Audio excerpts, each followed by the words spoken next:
Hoje é Dia Mundial da Filosofia, segundo a ONU, que lá atrás escreveu alguns documentos aí reforçando a importância da filosofia e do pensamento crítico para a saúde, da paz mundial, da democracia, da civilidade, etc. e coisa e tal. E como é que a gente vai celebrar esse dia muito especial? Todo ano a gente faz alguma coisinha, né, Rodrigo?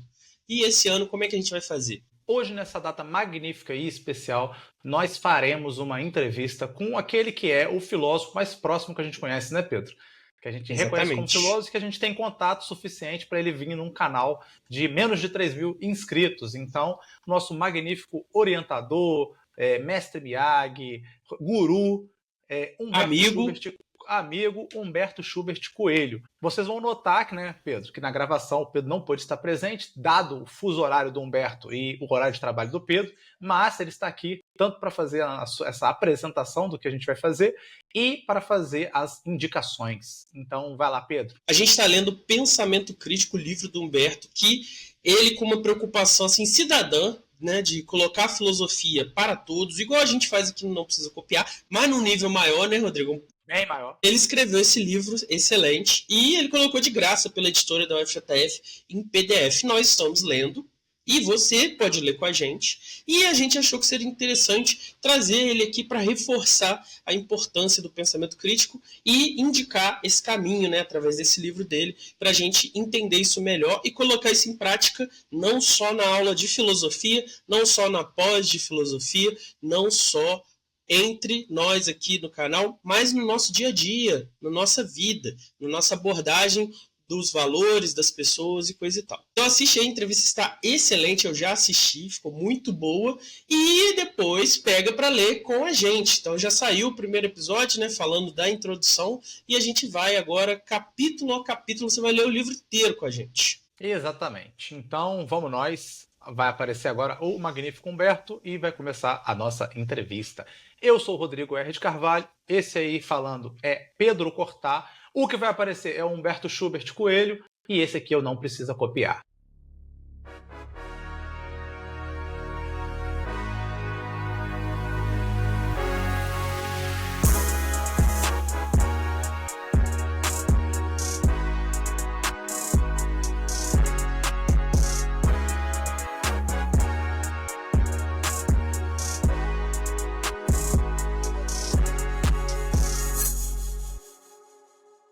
Olá, queridos ouvintes, não só ouvintes, agora vocês nos veem também. Começa mais um Não Precisa Copiar e hoje a gente tem a figura importantíssima, né? Como vocês viram, um dos nossos últimos vídeos foi um vídeo sobre o livro Pensamento Crítico do professor Humberto Schubert Coelho e hoje ele veio falar um pouquinho do livro pra gente. Ele descobriu aí que a gente vai fazer, né, vários programas sobre os capítulos dos livros e ele topou uma conversa com a gente para dar esse start, né, nesse programa nosso, para falar por que o livro é relevante, por que ele é relevante hoje, né, Humberto, nosso problema de hoje. Então, pode se apresentar, que depois eu faço a primeira pergunta e a gente começa. Carlos, muito prazer, é bom estar aqui no canal, né, de amigos e de pessoas que também dedicam suas vidas à busca da verdade, ao melhoramento de outras pessoas. Top, top, top. Humberto, seguinte, a gente fez a introdução, um vídeo sobre a introdução, e na introdução tem uma coisa que fica muito, assim, acho que marcada, né?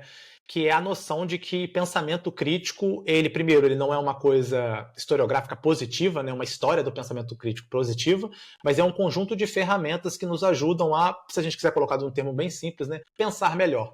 Então, você poderia falar um pouco sobre isso, assim, por que o pensamento crítico é um conjunto de ferramentas? Eu acho que seria essa pergunta interessante, assim, para a gente esclarecer. Excelente. Bom, em primeiro lugar, eu queria fazer um manual ou uma introdução à filosofia, um manual de história da filosofia. Eu li vários e observei o seguinte: muita coisa boa já existe e muitas abordagens genéricas da filosofia tentando cobrir todos os assuntos já existem. Então vai da ética para a metafísica, para a epistemologia, para a política, para a crítica da religião, tudo, né?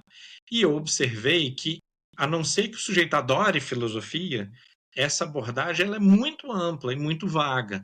Então, meditando sobre o que seria útil para todo cidadão, o que seria aquele mínimo de filosofia, ou aquela gota de filosofia, aquela ferramenta filosófica que vai ajudar qualquer pessoa a resolver os seus problemas, a viver de forma mais consciente, tomar mais cuidado com o que fala, não cair em furadas, em ciladas, não manter crenças dogmáticas ou fanáticas, né? Então, qual que seria esse mínimo? E eu cheguei à conclusão de que, não só na minha opinião, mas, claro, também que aparece nos grandes filósofos, é que esse mínimo, o espírito da filosofia, seria o pensamento crítico, que é, de fato, como você observou, Rodrigo, um nome genérico, que significam várias habilidades ou várias ferramentas, mas que conspiram em favor do mesmo fim, né? Então, análise lógica ou a analítica, né? A análise dos conceitos também, não só dos argumentos, das palavras que a gente usa, peso que a gente dá para as palavras, isso vai influenciar a nossa opinião, nossas decisões. Também a capacidade de desconfiar da convicção e da certeza com que a gente aplica e usa essas palavras, que seria, a gente chamaria na tradição filosófica de ceticismo, né? Uma leve desconfiança assim mineira daquilo que a gente está vendo o outro, né, bater o pé e firmar com tanta convicção, e também uma certa capacidade de abstração, de você se deslocar um pouco do seu ponto de vista, do seu argumento, e olhar para o argumento do outro como se fosse seu, como se fosse assim por entretenimento, como você assiste um seriado e você está lá vendo, sei lá, cavaleiros medievais ou policiais.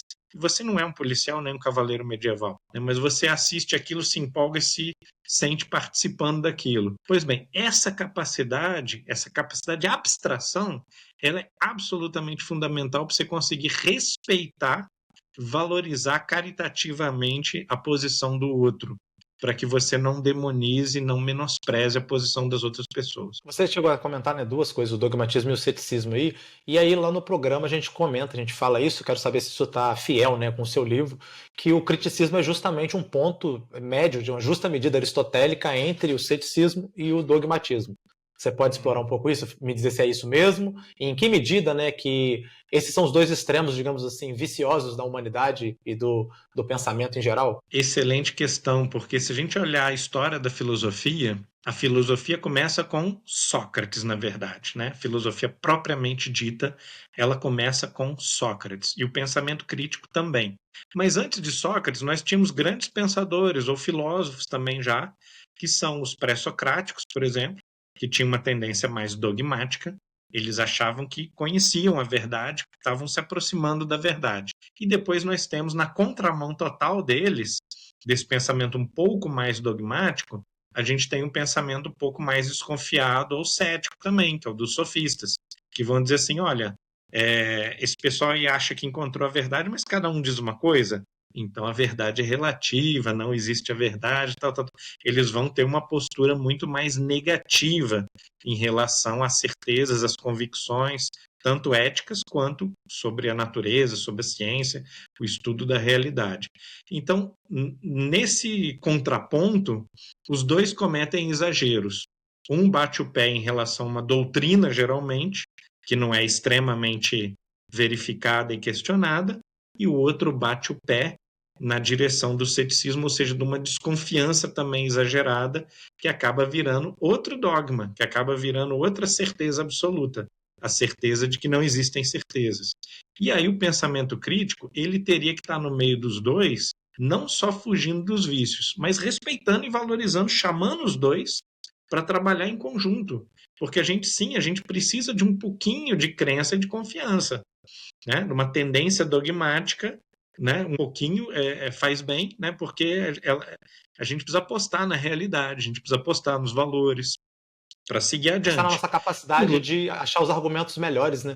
Exatamente, qual que é o argumento bom, né? Você tem que ter convicção de que tem um que é melhor que o outro e que o que é melhor deve ser usado de preferência. Às vezes, a segunda opção, ela não precisa ser descartada, né? Mas ela pode ser uma segunda opção, justamente, alguma coisa que você vai apostar depois de ter apostado na primeira opção. Por outro lado, o ceticismo ele também é uma luz, ele também é um princípio da racionalidade, porque se a gente nunca desconfia das coisas, a gente quebra a cara, a gente se dá mal. Então, confiar desconfiando um pouquinho ou desconfiar sem virar um pessimista, um fanático da desconfiança, né? Desconfiar um pouquinho, mas espera aí, eu também não posso negar.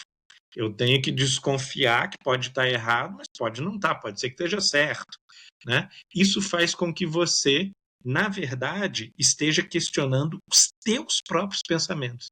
A tua tendência a ter certeza e a tua tendência a dizer que é tudo mentira e desconfiar de tudo, essas tendências você precisa criticar e desconfiar essas tendências da tua mente. São padrões do teu cérebro, do comportamento animal até, né? Ou você sai correndo ou você ataca, né? Então, ou você vai com convicção ou você foge, né? E isso vem da nossa natureza. Então, o pensamento crítico ele está numa certa capacidade de autocontrole, de você não deixar os extremos das opiniões, das posições tomarem o lugar e estar sempre ali racionalmente controlando e moderando as tuas opiniões e crenças. A gente até brinca, né, que é um tipo de raciocínio fiscalizador, e é fiscalizador não só do outro, né, Humberto, é de, como você está falando, de nós mesmos. Eu acho que o mais revolucionário nisso aqui é porque eles são ferramentas voltadas para si mesmo, talvez até antes de para o outro. É claro que a gente também usa, né? Sócrates também usa suas ferramentas para detonar os argumentos dos interlocutores dele. Mas, a princípio, ele é tão, pelo menos essa personagem, ele é tão cético porque ele sabe que as afirmações dele têm vários problemas. Então, ele nunca as coloca como uma verdade absoluta. Então, é interessante ver esse elemento, né? Você comenta lá, e eu nunca tinha pensado sobre isso no livro, que o Sócrates, na verdade, ele é o cara que inaugura a teoria da subjetividade, né? Uma metafísica da subjetividade. Ao contrário de toda a tradição que vai fazer uma metafísica da substância. Essa tradição, pelo menos, posterior a ele ali. E eu nunca tinha parado para pensar nisso, assim. É curioso como que realmente é bem hiper focado na subjetividade, nas habilidades humanas, nas capacidades cognitivas, nos argumentos. Então, é interessante ver isso. Sim, isso é uma coisa que eu queria destacar no livro também, quer dizer, que conhecimentos há muitos. Qual que é o mais importante dos conhecimentos? Por qual livro que eu devo começar? Qual livro que eu deveria ler para adquirir qual conhecimento? É um mar sem fim, um oceano sem fim de conhecimento. Agora, o teu próprio pensamento, cara, isso aí está implicado em absolutamente toda proposta de conhecimento, ética, de conduta política, apreciação de arte que você tiver na vida, o teu próprio pensamento está implicado. Então, essa é a grande sacada de Sócrates, né? Que Sócrates não tinha doutrina e não fica ensinando um conhecimento específico justamente por causa disso. Ele está dizendo, olha, todos são bons, não estou desvalorizando o conhecimento, não. Mas a autoanálise, ela é o fundamento absoluto da consciência mesmo, da lucidez.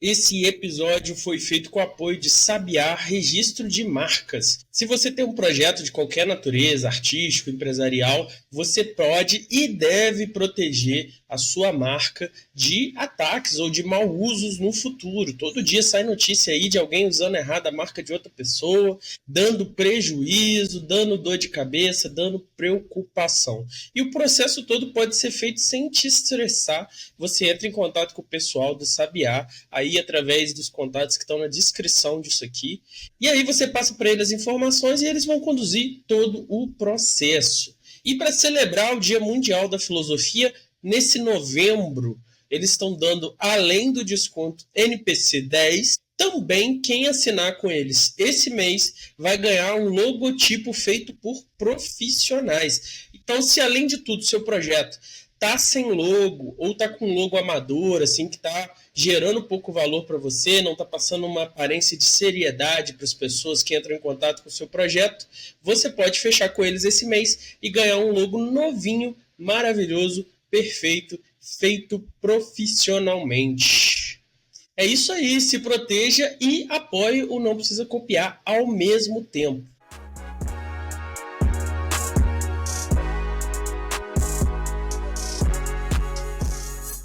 Um outro elemento que aparece logo no início, você faz um diagnóstico do tempo, né, específico do século XX, que você fala dos reducionismos que vem acontecendo no século XX e os principais problemas advindos desse reducionismo, de você psicologizar, de você historicizar, de você sociologizar.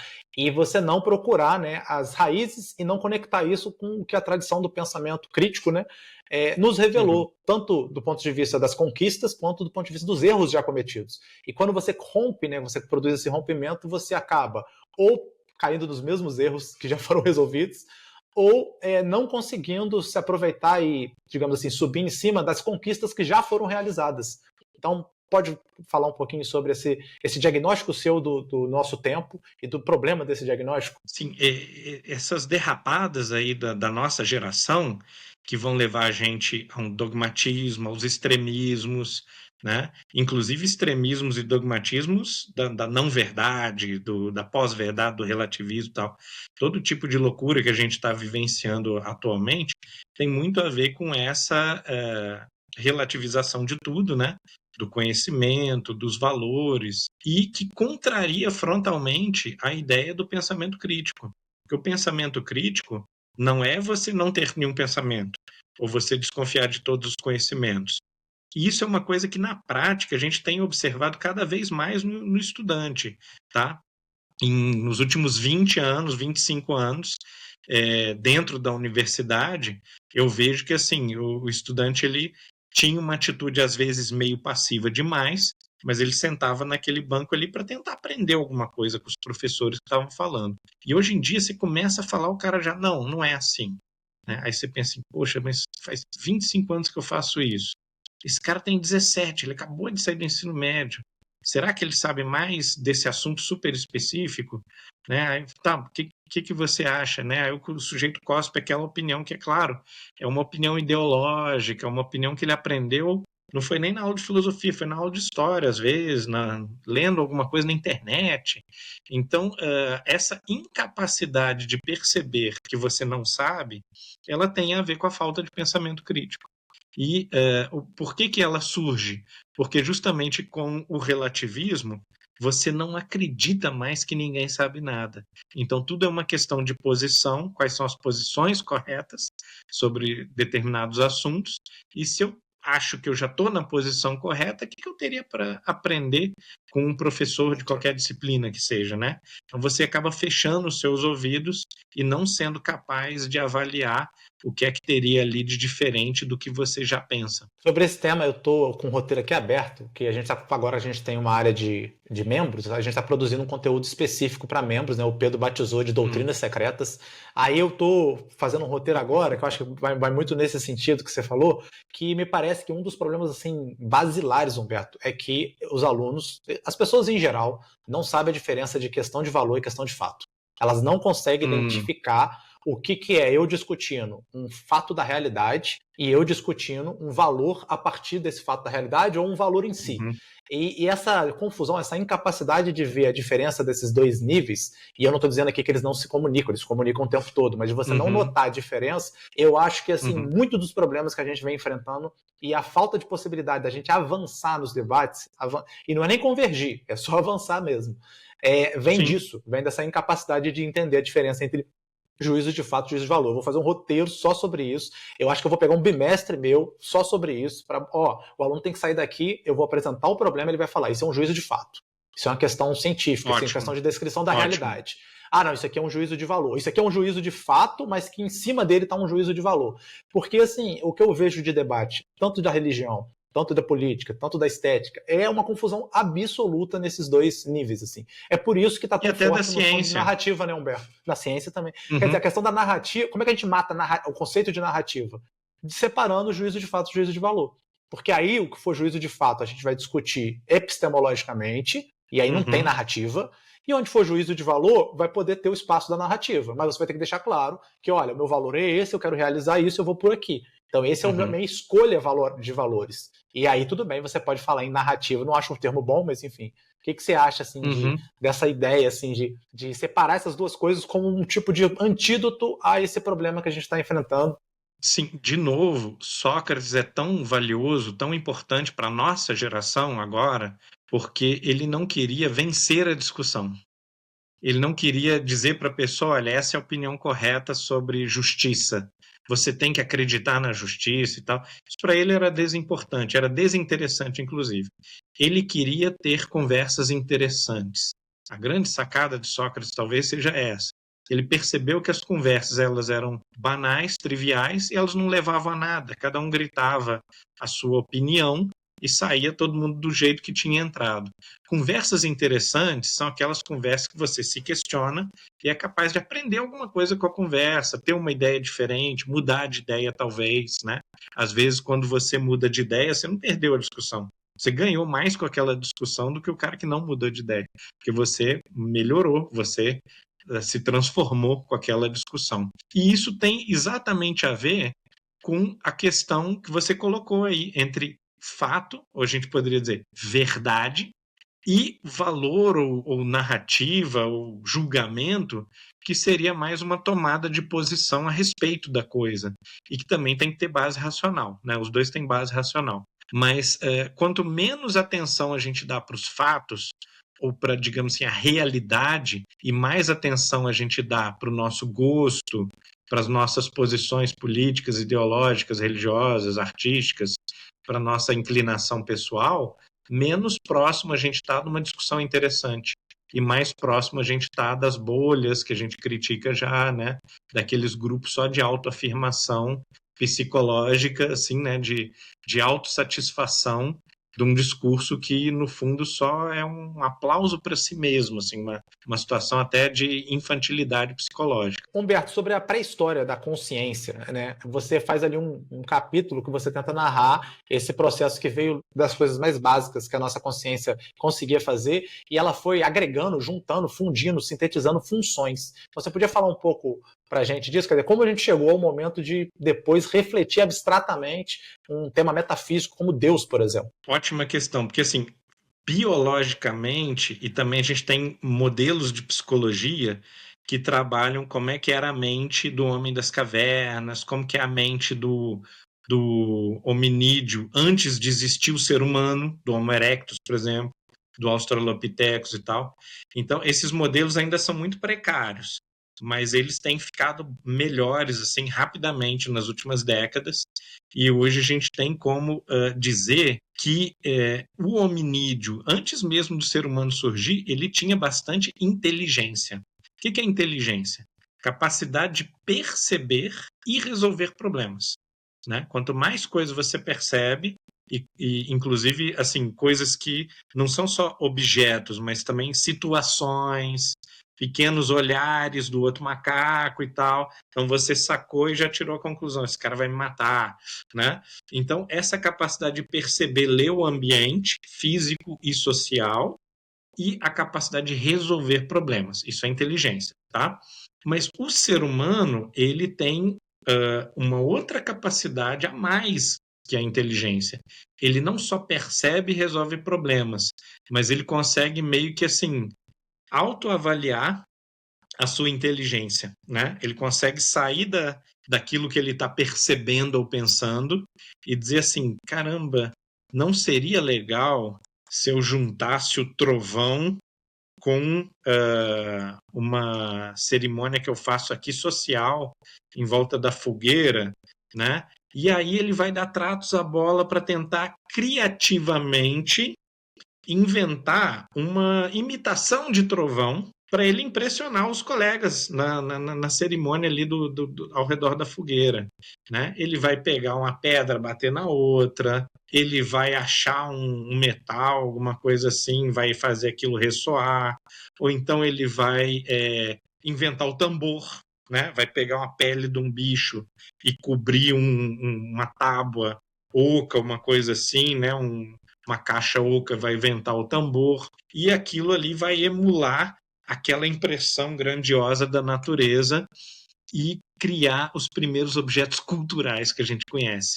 Porque cultura, civilização, nasce dessa abstração, da capacidade de você dizer assim, não, mas uma coisa é o trovão, eu entendi como é que o trovão funciona. Quando começa a trovejar, se esconde na caverna, entra dentro de casa, né? Outra coisa completamente diferente é a festa que a gente está fazendo. E se no meio da festa eu pudesse soltar um trovão?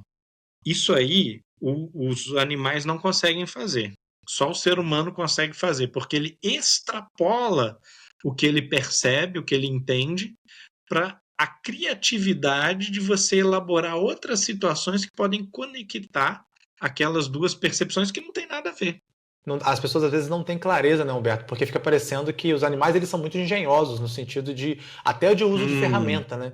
E as pessoas acham que o que a gente faz é basicamente isso um pouquinho mais sofisticado, mais intenso. E é muito diferente as duas habilidades, né? Exatamente. Até cientista confunde isso e vai dizer assim: não, mas o macaco ele já pega uma pedra e quebra uma noz, por exemplo. Ok, isso é um uso do objeto. Mas se você parar para pensar, a formiga também faz isso, o cupim também faz isso. Pegar um pedaço de matéria e usar aquele pedaço de matéria, o ninho do passarinho também faz isso. Eu peguei um que era um galho, esse galho virou a minha casinha, meu ninho, né? Agora, usar a matéria não é o suficiente para a gente dizer que você está usando uma ferramenta, assim. Você está usando instrumentalmente uma pedra. Está usando instrumentalmente um graveto para enfiar no cupinzeiro e lamber os cupins. Outra coisa completamente diferente é quando você olha para o graveto e fala assim: esse graveto não é bom o suficiente. Então o seu macaco ele já é agora um idealista. Ele já vislumbra no graveto formas que o graveto não tem. Martelo, picareta, machado. E aí ele fala assim: meu, isso aqui não existe, não tem machado, não existe picareta, não existe martelo. Como é que eu transformo esse graveto num machado? E aí surge a inventividade, que é totalmente diferente da esperteza de você usar um instrumento, de usar um objeto. E se a gente quiser ir mais longe ainda, quando eu pego o graveto e coloco, transformo numa cruz e dou um sentido religioso, aí é um outro nível de abstração ainda mais sofisticado. Exatamente, porque é uma ferramenta, mas é uma ferramenta agora que só funciona para o plano subjetivo espiritual. Então, a tua ferramenta, quando ela é uma cruz, quando ela é uma estatueta do Buda sentado, quando ela é uma bandeira nacional, que aí você sabe, esse país eu não gosto. Aquele povo lá, eu acho que eles são legais. Né? Quer dizer, você só vê um pedaço de pano. Então, você transformou um objeto material, né, como a cruz ou como uma bandeira, você transformou aquilo num objeto espiritual, numa ferramenta espiritual, que vai trazer junto consigo doutrina, valor, crença, ideia, sentimento, né? E isso é uma coisa assim, muito mais extraordinária ainda, muito interessante que o ser humano tem essa capacidade e que a gente não consegue explicar direito essa capacidade. Agora eu acho que vale a pena a gente dar uma passada, Humberto, só pelos capítulos, assim, para você falar um pouco. Você falou muito do Sócrates, né? Por que de Sócrates? Qual é a grande inauguração que ele faz? Não sei se você quer comentar rapidamente a diferença com Platão, ou por que o Platão aparece junto no capítulo de Sócrates. Mas aí depois vem autores que talvez as pessoas se questionem, né? Por que esses autores estão aqui, que eles não são tão, né, centrais, pelo menos não centrais na história da filosofia, os famosos da história da filosofia, né? Logo na terceira parte, né, que é o segundo capítulo de autores, tem o Nicolau de Cusa e o Erasmo. Então, por que o Erasmo e o Nicolau de Cusa estão aqui? Excelente questão. Bom, em primeiro lugar, sempre que a gente escreve um livro, várias coisas mereceriam estar ali, mas não cabe, não foi, às vezes, até por conveniência do autor, não é o que você mais estudou e tudo. Mas no caso desses autores, eu planejei muito cuidadosamente que fossem esses e não outros. E eu vou dar a justificativa de por quê. Porque, com certeza, Aristóteles, por exemplo, que é um nome tremendo da história da filosofia, e que tem diversas contribuições nas quais ele é o melhor de todos, né? Ou ele é um dos 3 melhores filósofos que já existiu em diversos campos, em diversos aspectos do pensamento racional e do pensamento filosófico e do pensamento até científico, né? Apesar disso, ele no plano do pensamento crítico especificamente, ele não inova tanto quanto Sócrates e Platão, ele não acrescenta tanto e, pelo contrário, ele absorve muito, ele reproduz muito daquilo que já tinha sido feito por Sócrates e Platão. Então, ele vai ter, por exemplo, mais conhecimentos específicos sobre várias áreas, ele vai refinar, por exemplo, muito a lógica, né? Vai realmente ser o criador da lógica, praticamente, embora Sócrates, Platão e até os pré-socráticos já tinham usado bastante a lógica, né? Já tinham percebido que a lógica é fundamental, que você tem que estruturar o seu argumento, você tem que estruturar a forma da sua fala, do seu discurso, para que ele não seja tosco, não fique quebrado e faça mais sentido e não menos sentido, né? Mas nesse aspecto bem específico do pensamento crítico, ou seja, do equilíbrio entre ceticismo e dogmatismo, o Aristóteles não contribuiu tanto. Por quê? Porque ele é mais afirmativo. Ele vai apontar para as coisas e vai fazer um discurso mais firme, mais convicto a respeito da natureza das coisas. Então, ele contribui mais para a ciência do que para, por exemplo, o pensamento crítico. A gente poderia dizer, então, que ele tirou as consequências das ferramentas, né? Usou as ferramentas para produzir as coisas, né? Avançar no conhecimento das diversas áreas. Sim. E, em alguma medida, ele aperfeiçoou a ferramenta no sentido... Ele não criou novas ferramentas, mas ele pegou as que tinha e deu um certo sistematizada nelas. No caso da lógica, por exemplo. Sim. De jeito nenhum alguém vai virar e dizer que Aristóteles ou que São Tomás aqui não são pensadores críticos. São pensadores perfeitamente críticos, mas cuja missão, cujo objetivo de vida não era refinar o pensamento crítico, e sim aplicar a filosofia ou o pensamento crítico a problemas e resolver aqueles problemas que eram os problemas da geração deles. E aí a gente chega então no Erasmo e no Cusa. Por que eles apareceram? Sim, eles sim foram bastante criativos na forma como eles talvez tenham produzido menos conhecimento do que, por exemplo, Tomás de Aquino e Aristóteles, mas eles foram suficientemente negativos da sua época, das crenças e da filosofia, da religião, da ciência da época, questionaram mais duramente, assim, mais agressivamente os padrões de pensamento estabelecidos, sem, no entanto, cair no ceticismo fanático, né, de dizer que tudo é mentira, que tudo é ilusão, que tudo é apenas pensamento humano. Eles queriam encontrar a verdade, mas eles estavam focando mais o aspecto negativo de questionar as certezas exageradas das gerações passadas do que em afirmar as suas próprias certezas. E aí, nesse sentido, eles inovaram bastante. E, tecnicamente, também, eles inovaram um pouco na forma como eles aplicam o pensamento crítico. Porque para Platão e Aristóteles, que estavam antes do cristianismo, isso é muito importante, né? Antes de Santo Agostinho, que aparece um pouquinho brevemente ali no livro também, né? E antes da discussão toda sobre subjetividade, sobre coração, sobre vontade, né? Essas discussões do pensamento crítico eram muito sobre conhecimento, né? Defina o que é isso, né? E com o pensamento cristão principalmente, e principalmente esses dois consideravelmente platônicos, né, e socráticos pensadores do final da Idade Média e do Renascimento, que são Erasmo e Cusa, nós vamos ter essas ferramentas aplicadas também à subjetividade humana, à interioridade humana, e não só aos problemas ou às coisas ou às ideias. Muito a respeito desse contexto deles, né? Do cristianismo e dessa descoberta da interioridade, né? A descoberta mais assim, né?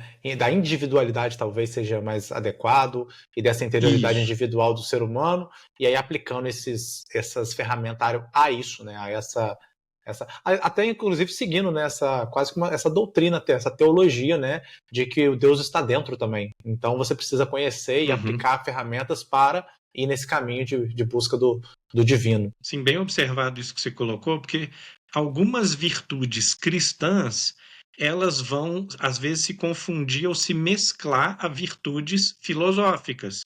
Por exemplo, o Sócrates e Platão já falavam muito da modéstia ou da humildade intelectual. Né? Eu não sei tudo, eu tenho que sempre levar em consideração que o outro pode estar certo e que eu posso estar errado. Né? E quando chega o conceito de humildade do cristianismo, que é um conceito bem diferente, ele se funde ao conceito de modéstia intelectual, de humildade intelectual dos gregos. Então você vai ver isso, por exemplo, em Santo Agostinho, vai ver isso em Erasmo, claramente, vai ver isso em Cusa, que eles estão olhando para a natureza e estão o tempo todo lembrando assim, tá, mas como cristão eu tenho que me lembrar também de me curvar, de reverenciar a grandeza do universo e de não pretender dominar o universo, ou saber todas as coisas, ou devassar o universo com o meu olhar. Muito pelo contrário, eu tenho uma distância reverente, religiosa, inclusive, em relação ao universo. Mas isso eles fizeram também sem recair num dogmatismo religioso de jeito nenhum, né? Nenhum dos dois tem minimamente pode ser acusado de um dogmatismo religioso. É curioso porque coloca um freio não só epistemológico, como você citou, mas também moral, né? Naquela noção de que quem julga mesmo é Deus, então você também é pecador, você também comete erros, então cuidado com esse seu julgamento tão dogmático. Então é interessante porque ele é um freio, né? Crítico, tanto do ponto de vista epistemológico quanto moral, né? Ético. Exatamente, um freio psicológico até, né? Quer dizer, eu não sei pelo que você está passando. Porque às vezes o meu julgamento não é só uma questão puramente moral, como, por exemplo, eu posso julgar que uma pessoa é mau caráter ou desonesta, né? Agora, não só isso, mas também qual é a sensibilidade dessa pessoa? Será que essa pessoa foi traumatizada? Será que essa pessoa ela está vivendo um conflito tremendo dentro dela e dentro dela ela está fazendo mais esforço, tem mais mérito do que eu? Às vezes o comportamento dela é pior que o meu, mas ela está se esforçando mais. E isso não tem como eu saber, eu não estou dentro do coração, não estou dentro da alma da pessoa. Então, essas são as preocupações da Idade Média toda. O monge medieval, ele fica o tempo todo assim, não, o meu colega aqui do monastério, ele é um pouco babaca, mas quem sou eu para julgar, né? Eu não vejo a interioridade da alma dele. Então, essa percepção psicológica, moral da interioridade, de que até Nietzsche fala bastante, né? Essa percepção ela vai se transformar nas mãos de Dante, de Erasmo, de Nicolau de Cusa, uma nova dimensão do pensamento crítico.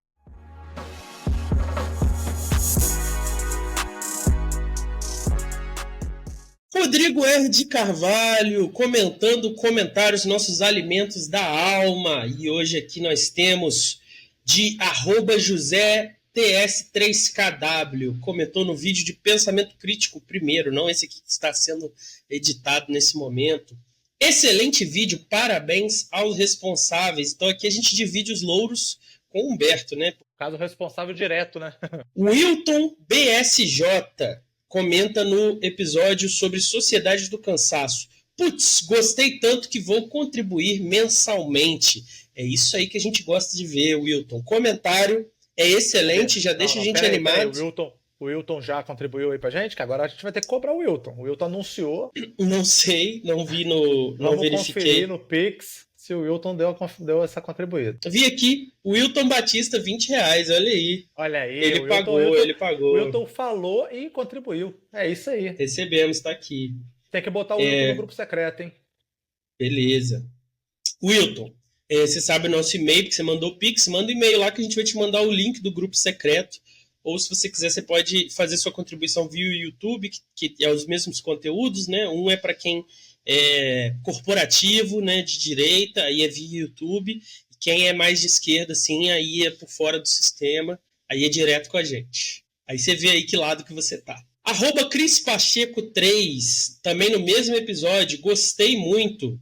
E aí a Cris fez a contribuição dela através de comentário, que é o nosso alimento da alma. No nosso episódio do Céu à Fábrica, o caminho de Marx até o ateísmo, videozinho do YouTube. Você viu a capa, Rodrigo? O que você achou? Muito boa, adorei. Você tá ficando um mestre das capas. Nós temos aqui Comunismo Barato. Saudações do canal Comunismo Barato. Saudações, comunista. O querido aqui Life and Math, que é Vida e Matemática?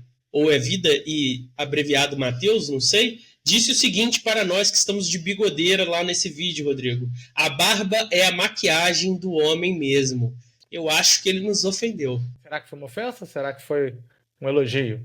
Falando que a gente tá bem maquiado, porque a gente tá sempre mudando a barba. Não, eu acho que a gente tá mal maquiado, porque a gente tirou a barba nesse episódio aí. Bruno Esus. Tudo para Karl Marx era trabalho. Eu não sei se tudo era trabalho, né? Mas com certeza o princípio central, de tudo é o trabalho. No mesmo vídeo, Gabriel Rodrigues, achei interessante e correta até certo ponto a ideia do ateísmo sociológico de Marx, mas focar puramente na questão econômica é algo um tanto reducionista. Enfim, achar esse canal e o podcast foi meu presente de Natal adiantado. Parabéns pelo excelente trabalho. Muito obrigado. Maravilha, né? O pessoal, né, animado, né? Presente de Natal a gente fica até lisonjeado com um negócio desse, né? Esperando aí que você ganhe vários outros presentes mais interessantes, mas encontrar a gente com um presente, pô. Não, nós mesmos vamos dar um presente excelente esse Natal aí. O negócio que vem aí está muito legal. @Alves Gordo, uma imagem que eu acho que é o Al Pacino num sofá.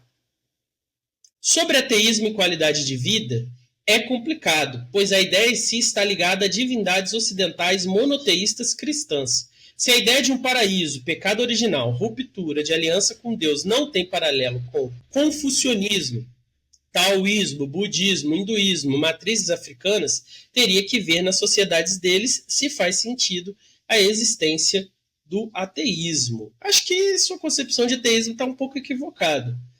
Por exemplo, algumas pessoas vão dizer que o budismo é uma religião, de certa forma, ateia.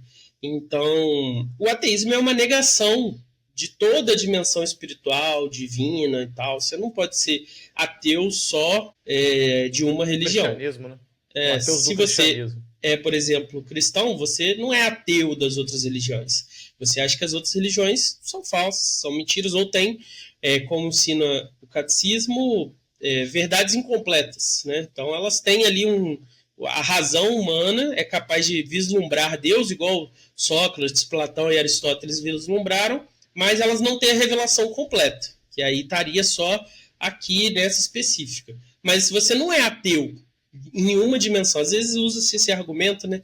Você é ateu de 3.000 deuses, menos de um. Não, você não é ateu. Você tem uma explicação de por que as outras religiões existem, aí vai ter visões até, essa religião é isso, aquela religião é aquilo, então não é bem assim que funciona. Esse aqui para você, hein, Rodrigo? Num shortzinho de materialismo versus idealismo, o cara lançou o seguinte, @JonesMiguel, podem falar o que quiser, as reflexões de Marx ainda são muito válidas e ajudam a formar um pensamento mais afiado em relação à nossa realidade de consumo. Eu comentei, eu respondi este jovem ontem, eu acho, hoje, não sei.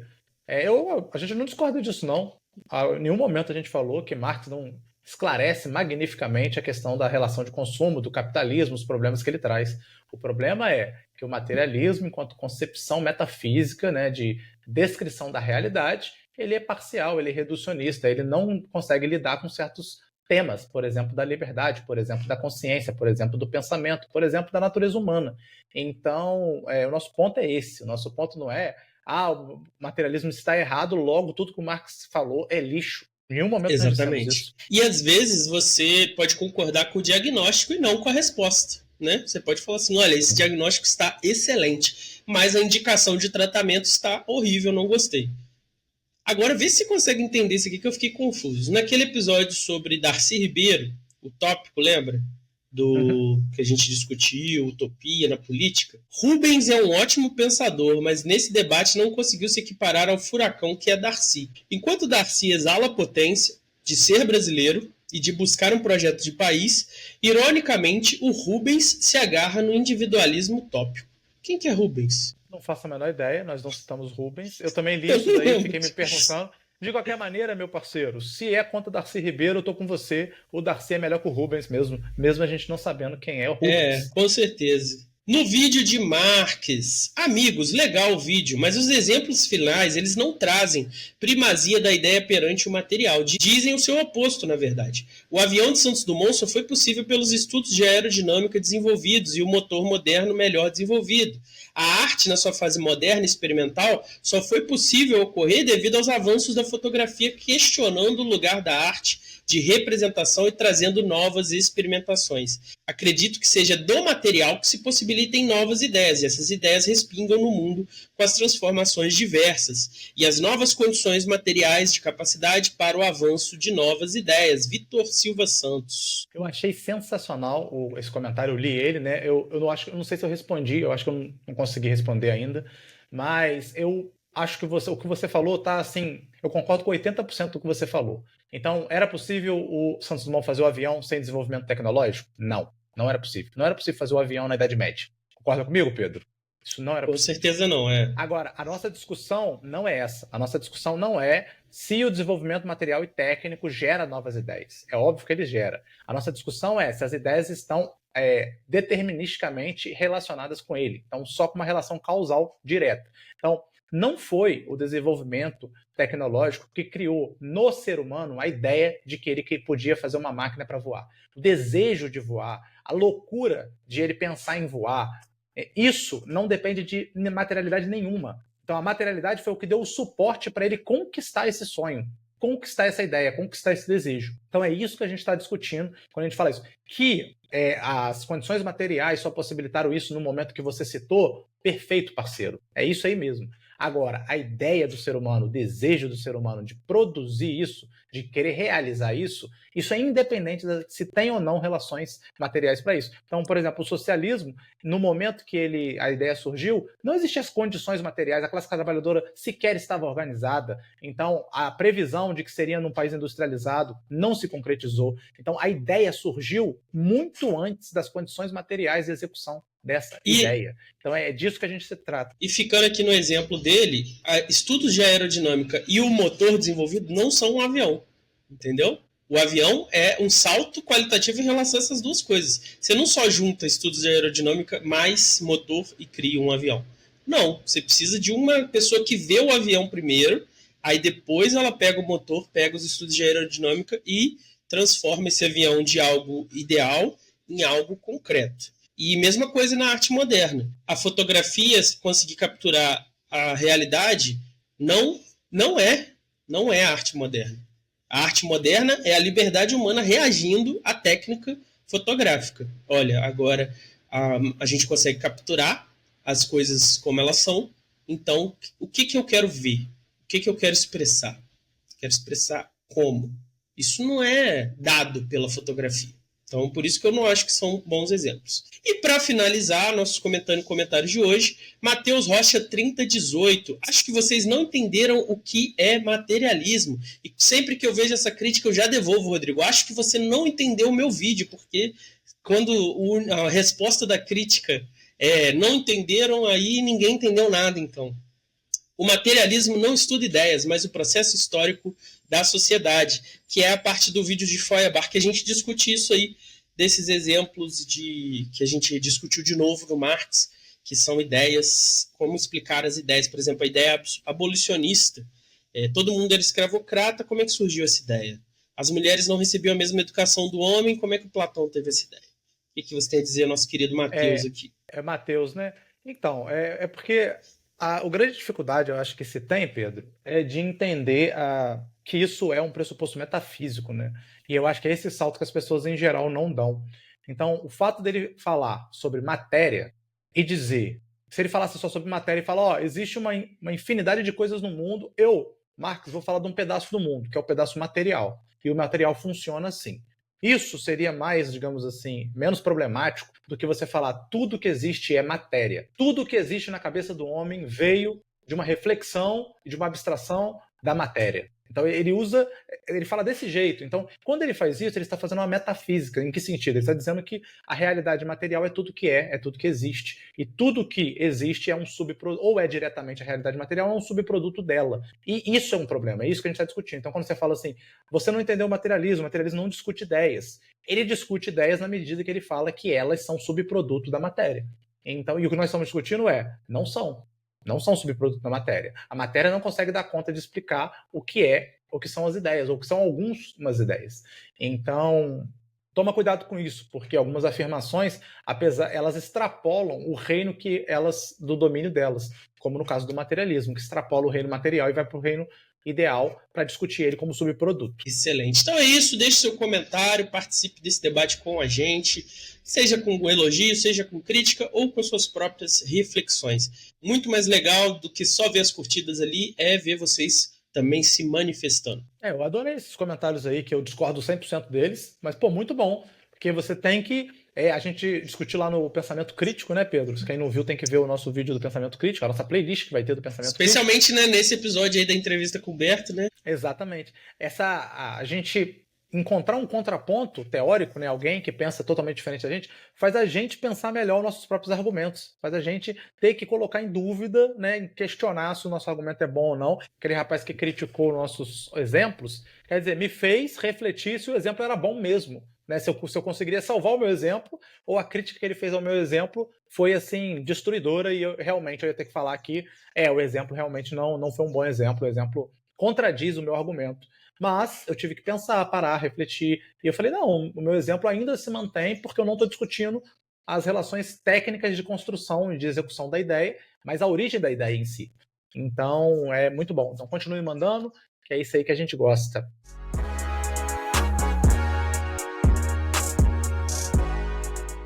Partindo para o capítulo seguinte, aparece Kant aqui. Ninguém discordaria que o Kant tinha que estar aqui, né, Humberto? Ninguém vai questionar, Humberto, por que você colocou o Kant? Mas junto no capítulo de Kant aparece Goethe. Então eu queria que você falasse um pouquinho por que Goethe está aqui, porque com certeza as pessoas vão te questionar por que você botou Goethe num capítulo com Kant, né? De certa maneira, essa escolha tem um pouco a ver com a própria contradição, né? Como que você pode cobrir melhor um assunto falando de pouquíssimos autores? Uma das estratégias é você pegar os extremos, né? Você pega um exemplo de, sei lá, socialismo e um exemplo de capitalismo, né? E você vai falar de Adam Smith e de Marx, né? Que, bom, alguém pode não gostar desse contraponto, mas ao pegar os extremos, você cobre melhor o espectro todo do que se você pegar dois pensadores muito parecidos. E você deixa de apresentar um outro lado da história. Então, em parte, o Goethe ele aparece por causa disso, para apresentar um lado da história de um pensamento crítico aplicado à arte, aplicado às ciências naturais, que era um cientista, era um artista e era um místico. Então, quer dizer, um sujeito que na vida prática ele era infinitamente mais exuberante, assim, né, mais brilhante do que qualquer filósofo. Ele era um sujeito que tinha realizações científicas, realizações artísticas, assim, sem comparação, e realizações da vida religiosa, assim, né? Era considerado um mestre espiritual para várias pessoas da época e depois daquela época. Então, você essa nem citou pessoa que ele tinha foi tantas... ministro também, né? Da política. Ele também não era um tinha ministro da habilidade cultura? política, diplomática. É. Então, assim, como é que um sujeito que na prática é tão competente em tantas coisas, parece assim um pouco um Leonardo da Vinci, né? Como é que esse sujeito ele não é um modelo também de pensamento crítico? Por que só o filósofo abstrato, né, que trabalha a teoria pela teoria, é um modelo de pensamento crítico, e o homem prático, que observa seus defeitos, que se corrige, que presta atenção no outro e absorve o que o outro tem de melhor, como que esse sujeito também não é um pensador crítico, mas é de uma maneira muito diferente? Entendi. Então, o objetivo foi mostrar a teoria abstrata, o pensamento crítico evoluindo abstratamente no nível máximo em Kant e mostrar como que isso tem uma aplicação concreta com o Goethe, né? Entendi, muito bom. Isso. E o último, para finalizar, o James, que também é uma figura que, sei lá, eu não sei se você concorda com isso, mas assim, eu acho que, em geral, os departamentos de filosofia dão muito pouco ou nenhuma assim, foco no William James, né? E você sempre que era possível, você colocava o William James, né, na sua reflexão sobre epistemologia, sobre ética, sobre qualquer assunto você queria trazer o James. Então, o que o James tem de tão assim relevante a ponto de ter um capítulo para ele aqui? Ótima questão. E esse capítulo também, eu cogitei de fazer esse último capítulo sobre pensamento crítico contemporâneo, James e Karl Popper. Porque Karl Popper talvez, se eu cometi um grande pecado nesse livro, grande pecado, eu digo isso até no epílogo, né, no final do livro, na conclusão do livro, eu digo isso. Bom, se esse livro comete um grande pecado, é de não colocar Karl Popper no centro da questão sobre pensamento crítico, que é um outro pensador absolutamente fundamental. Mas eu tive várias razões para não fazer isso. Em primeiro lugar, porque o James ele veio bem antes do Karl Popper, e ele, um pouco assim como Sócrates e Platão, ele prenuncia uma série de coisas, tá? Às vezes não da mesma forma, claro, né? De uma forma até bem diferente, mas ele prenuncia grandes vantagens, grandes talentos, assim, que o Popper depois vai apresentar nesse campo específico, que é o campo do pensamento crítico. Em segundo lugar, o James, ele é um sujeito que também é muito amplo e que era um grande pensador na ética, na psicologia, na religião e na ciência. Isso é muito difícil, é muito raro de acontecer. Ainda mais no tempo contemporâneo, né? Exatamente. Então, assim, ele não é muito estudado, de certa maneira, porque o pensamento dele não é tão grandioso, talvez, ou tão sistemático, não tenha tantas implicações, mas da forma simples, relativamente básica e direta que ele apresenta as ideias dele, elas são extremamente eficientes. E ser eficiente ou ser verdadeiro, ou ser justo, ser mais lógico, ser mais fácil de defender de crítica, todas essas características são características que acabam evidenciando que o sujeito tem pensamento crítico, que ele age de uma forma a não deixar muita brecha, ou ele age de uma forma a não fracassar, e é muito eficiente, é muito eficaz no seu discurso, na aplicação do seu discurso. Então a gente vai ver que ele usa algumas poucas ferramentas com imensa competência na psicologia, na teoria da ciência pura, na metafísica e na ética, né? Isso ele só consegue fazer porque realmente ele está o tempo todo tentando desmascarar ideias fracas, desmascarar pseudo-argumentos, opiniões que tentam se passar por ciência ou por filosofia.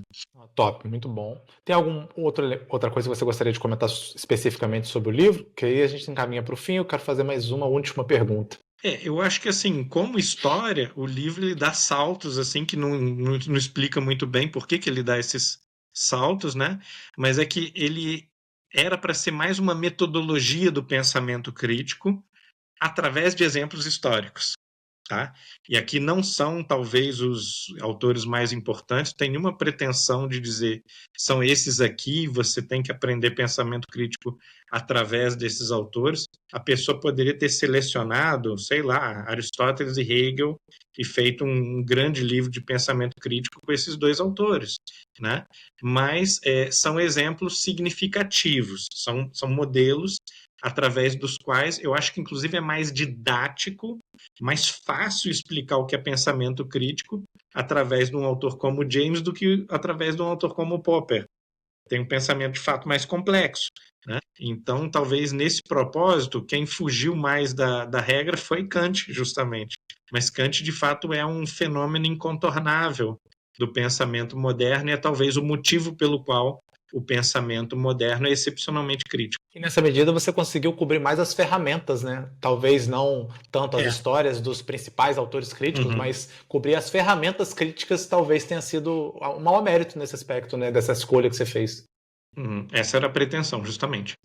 A última pergunta, então, Humberto, é uma pergunta mais pessoalizada, mas sim, teórica também, é que, como a gente conversou aqui sobre a questão de fato, a questão de valor, a questão das narrativas, eu penso que a gente caiu de novo numa nova modalidade de metafísica da subjetividade, mas um dogmatismo da subjetividade, que é essa noção de que a realidade objetiva, ou ela não existe, ou ela é irrelevante, e tudo o que interessa é a forma como a sua subjetividade interpreta, ou a subjetividade do seu grupo, que é mais grave ainda, né, interpreta o mundo.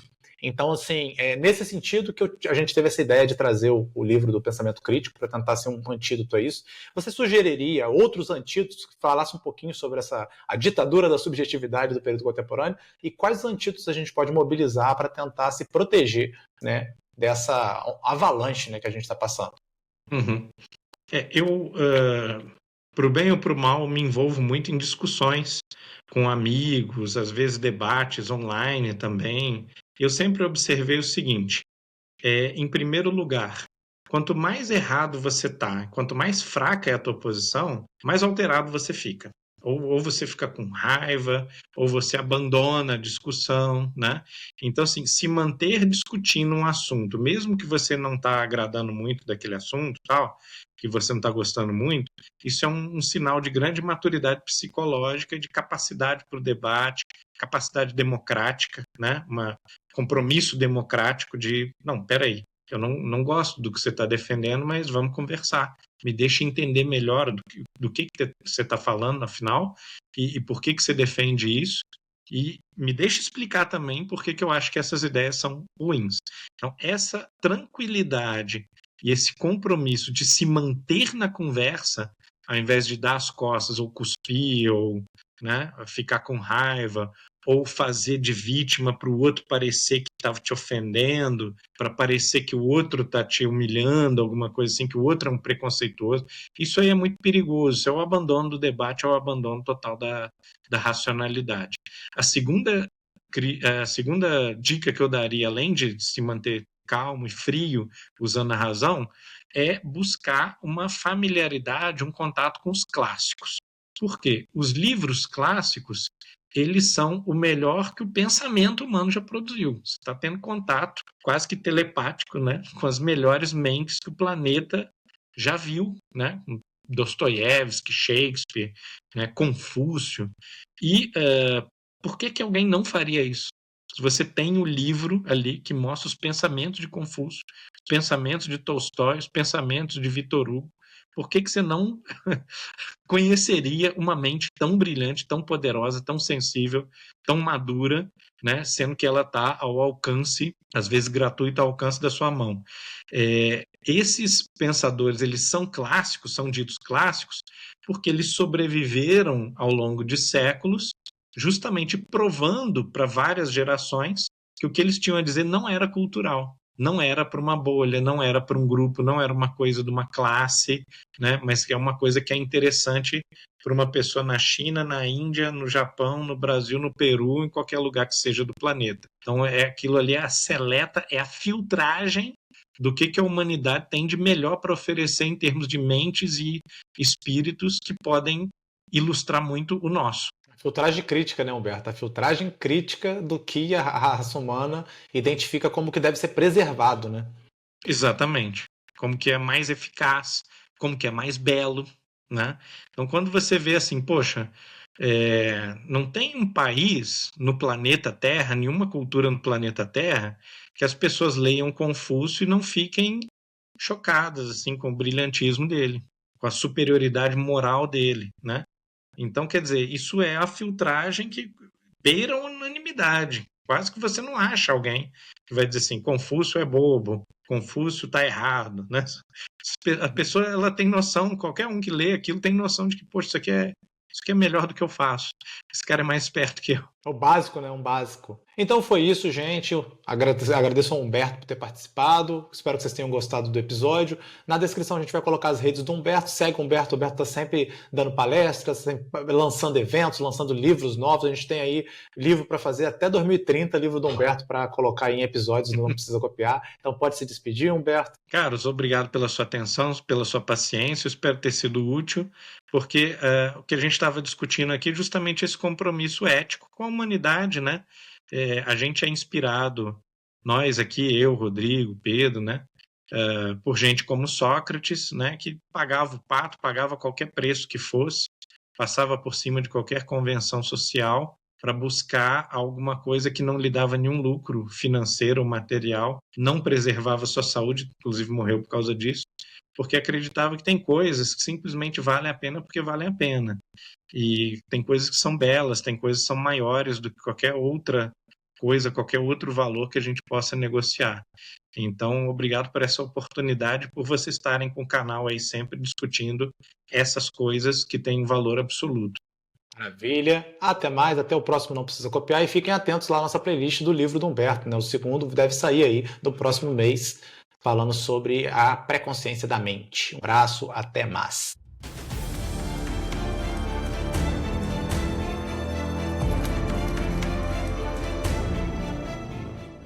Indicações, Rodrigo R. de Carvalho. Agora voltei, retornei aí das sombras, dos bastidores. Estou aqui novamente. O que a gente vai indicar? É incrível, né? Os poderes da edição, né, Pedro? Você estava ausente, agora você retorna, ressurge. É incrível, realmente. Nós vamos indicar, por óbvio, né, o livro do Humberto, tá aí linkado na descrição do nosso vídeo, que não é pirataria, como o Pedro gosta de lembrar, tá disponível no site da editora da UFJF. nós vamos indicar, vou deixar o Pedro indicar mais uma vez aquele filme chato. Qual o filme chato, Pedro?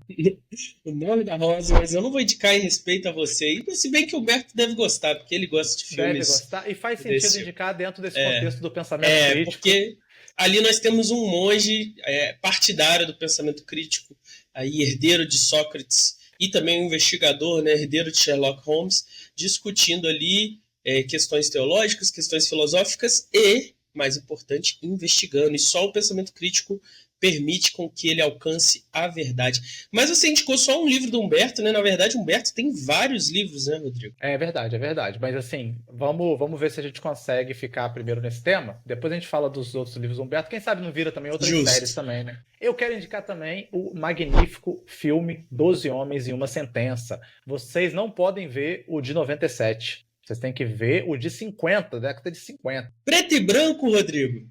Preto e branco. Os meus alunos falam assim, não acredito que você vai passar um filme preto e branco pra gente. E depois fica o ano todo falando, cara, aquele filme é muito doido, né, professor? É isso aí. Ele tem um impacto até nessa juventude estranha nossa. Ele tem impacto, então você vai gostar. Você que está aí querendo estudar o pensamento crítico vai gostar. Assistam esse filme. E esse filme é, digamos assim, a melhor experiência que você pode ter cinematográfica para entender o pensamento socrático. Então é esse pensamento crítico negativo, tal como vocês vão ver já no nosso terceiro vídeo, né, Pedro? O primeiro vídeo vai ser sobre a pré-história da consciência e o segundo vai ser Platão e Sócrates. Então, no terceiro vídeo, vocês já vão ver esse tema aparecendo. E a gente conheceu esse filme na sala de aula do Humberto, né, Rodrigo? Igual os nossos alunos, ele colocou lá o filme na aula de epistemologia, teoria do conhecimento, e o filme preto e branco, depois do almoço, será que isso vai dar bom?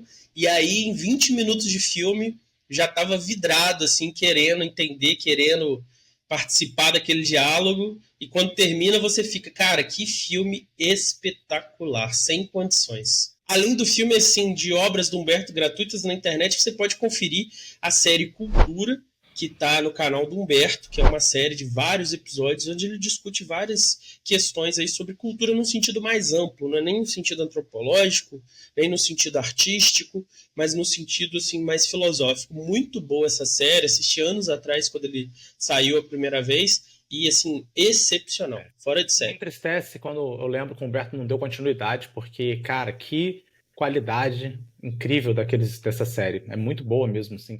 Podia ter continuado. Podia ter com 100 episódios, né? Exatamente. Mas o que tem já é ouro. O que tem já é ouro, assim, maravilhoso. Sim. Agora, Humberto tem livros de todo tipo de assunto, liberdade religiosa, evidência da vida após a morte, que é uma discussão aí sobre os limites do que é ciência e de pesquisa sobre esse assunto que é extremamente relevante, né? O que acontece com a gente quando nós morremos. O livro do romantismo e do idealismo, né? Que é um manual de idealismo e romantismo. Que é um fora de série, se você quiser se aprofundar. Tem a filosofia perene. Eu vou salpicar todos eles aí no vídeo para o pessoal ver. Tem traduções de autores incríveis também do pensamento da filosofia clássica alemã. Saiu agora recentemente, está disponível PDF na Amazon, mas aí é pago. Mas é PDF, que é sobre a relação com Deus, né? Uma questão aí mais espiritual. Da capa, inclusive, né? Eu queria ler esse livro. É um livraço, cara. Recomendo. Assim, me ajudou muito nesse processo aí de conversão.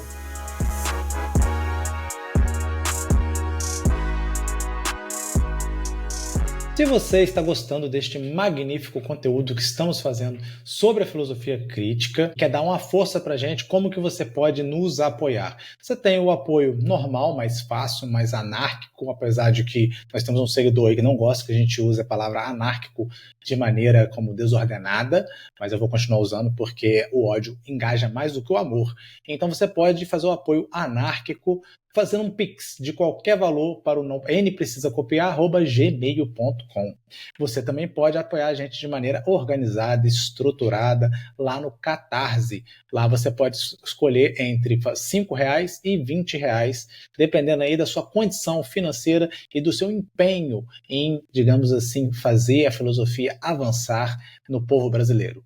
E você também pode agora, a mais nova forma de apoio, virar membro do YouTube, né? Membro do nosso canal no YouTube. Nós também temos alguns níveis de apoio lá, então vai lá dar uma olhada. O Pedro Cortá está intenso nos conteúdos para membros, então estamos produzindo vários conteúdos para membros. Então convoco todos vocês a se tornarem membros para ajudar a gente a fazer mais vídeos, a pegar menos aula e a deixar o povo brasileiro mais feliz, com mais acesso à filosofia. Um abraço para vocês. Não, um abraço não. Esqueci a mais magnífica forma de apoio, que é a forma socrática kantiana. Na forma socrática kantiana, por dever moral, você vai lá e dá uma curtida neste vídeo agora. Você vai lá naqueles vídeos todos que você assistiu e esqueceu de curtir e curte todos eles. Você comenta, fala o que você gostou, fala o que você não gostou. E você também compartilha para uma pessoa que você sabe que vai gostar do nosso conteúdo. Essa é a forma mais democrática, mais bela e mais moral de apoio do Não Precisa Copiar.